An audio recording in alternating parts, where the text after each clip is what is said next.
নমস্কার বন্ধুরা, আমি বৈশাখী ঘোষ।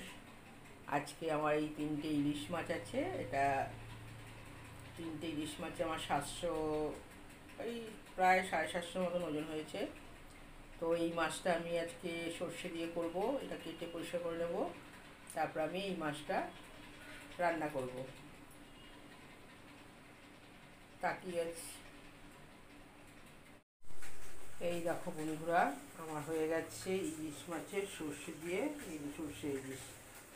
আমি তিনটে ইলিশ মাছ রেখেছিলাম, খুব একটা বড় ছিল না যদিও।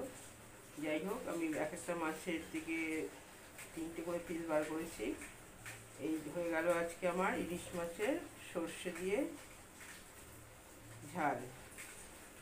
আমি কাঁচা লঙ্কা আর কালো জিরা ফোড়ন দিয়েছি, আর সাদা সর্ষেটা বেটে দিয়েছি। ব্যাস।